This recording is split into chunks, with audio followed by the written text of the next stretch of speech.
Berjarak sekitar 60 km dari pusat kota Tasikmalaya, kawasan Pamijahan masyhur sebagai salah satu lokasi wisata religi dan ziarah di Jawa Barat. Di lokasi ini terdapat makam Syekh Abdul Muhyi, salah satu ulama besar yang dikenal sebagai penyebar agama Islam di wilayah selatan Jawa Barat.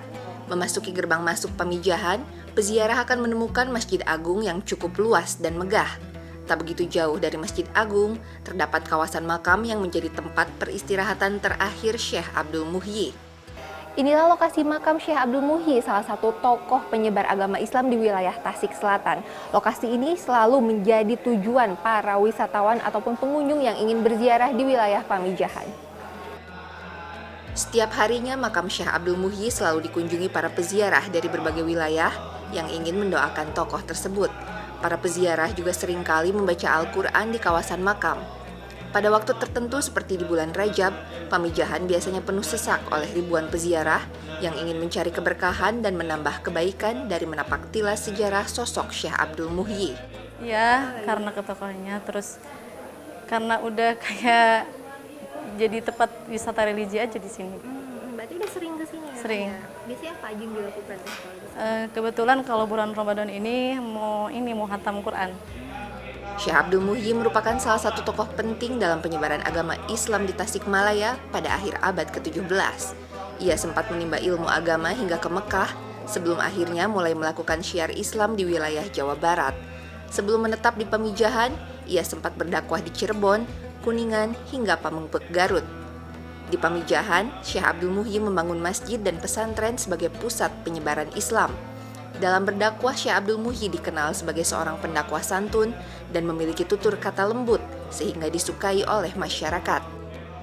Beliau dikenal ulama yang karismatik, yang ramah tamah, dan suka menyesuaikan dengan adat kebiasaan yang ada di masyarakat itu. Sehingga dengan berbagai cara dan metode beliau lakukan dalam menyebarkan agama Islam dan ajarannya. Baik melalui seperti silaturahmi berkumpul-kumpul di mana menemukan masyarakat berkumpul lagi memancing. Baik menemukan masyarakat berkumpul-kumpul lagi biasa ngobrol-ngobrol di lingkungan masyarakat di kampung-kampung. Beliau masuki, beliau datangi dan beliau sampaikan ajaran-ajaran dengan selembut hati beliau sehingga mudah dan enak diterima masyarakat banyak, katanya begitu. Sedikit demi sedikit, Syekh Abdul Muhyi membangun perkampungan yang dulunya disebut Kampung Safar Wadi, merujuk pada kata safar yang berarti jalan dan wadi yang berarti lembah atau jurang. Hal ini berdasarkan lokasi kampung yang terletak di antara dua bukit di pinggir sungai sehingga disebut jalan yang berada di antara jurang atau lembah. Nama Pamijahan muncul seiring mulai banyaknya orang yang datang untuk berguru dan berziarah setelah Syekh Abdul Muhyi wafat. Pamijahan itu ngambil dari kata istilah Sunda di kampung. Pamijahan itu paragi mijahna lauk, mijahna nelornya ikan. Jadi disepertikan banyaknya para pengunjung ke Syekh Abdul Muhyi di saat beliau masih hidup sampai beliau sesudah wafat pun hingga sekarang ini para pecinta peziarah Syekh Abdul Muhyi yang datang bukan lagi se-Jawa Barat, se-Nusantara, bahkan tidak kurang dari luar negeri pun banyak yang datang ke sini. Maka dikasih nama Pamijahan, laksana ikan menelor di kolam. Datangnya masyarakat muslim berziarah berdatang ke Pamijahan. Selain makam, di Pamijahan juga terdapat gua tempat Syekh Abdul Muhyi berholwat untuk mendekatkan diri kepada Allah. Lokasi gua yang disebut Gua Safar Wadi ini berjarak sekitar 800 meter atau sekitar 15 menit berjalan kaki dari lokasi makam Syekh Abdul Muhyi. Gua Safar Wadi ini merupakan tempat bermukim Syekh Abdul Muhyi pada saat ia menyebarkan agama Islam di wilayah Tasik Selatan. Di lokasi inilah ia bermukim sambil mendalami ilmu agama dan juga mendidik para santri-santrinya. Gua Safar Wadi memiliki panjang sekitar 284 meter. Sebelum memasuki gua, pengunjung biasanya harus mengumandangkan azan dan bersolawat.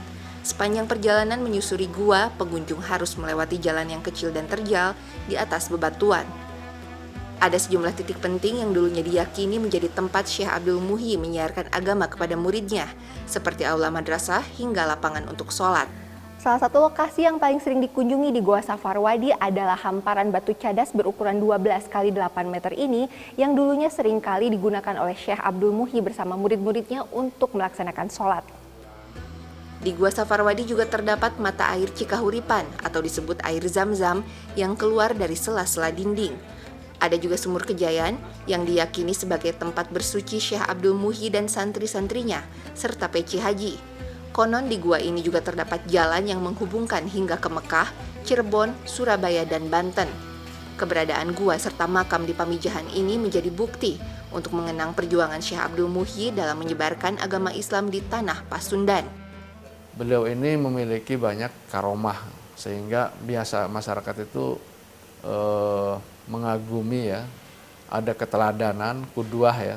Dalam tradisi masyarakat itu ada keteladan, itu kan pasti sosok teladan itu selalu jadi panutan gitu. Dan situlah ketika hari ini meskipun beliau sudah tidak ada, makamnya itu selalu diziarahi. Karena cerita masyarakat itu kan pasti mengembang ke anak-anaknya bahwa di sana ada waliullah, orang yang ikhlas berjasa mengembangkan Islam di wilayah Jawa Barat bagian selatan. Nah itu adalah ada ikatan emosional dengan masyarakat setempat, masyarakat Muslim terutama. Maka orang berziarah berduyun-duyun ke sana. Dengan kegigihan dan perjuangan Syekh Abdul Muhyi, kini Pamijahan dikenal sebagai salah satu tempat penyebaran agama Islam di Tasikmalaya. Sebagai lokasi wisata religi, hampir selama 24 jam Pamijahan selalu ramai dikunjungi para peziarah. Laisa Nisa, Helmi Suryanegara, Kabupaten Tasikmalaya, Jawa Barat.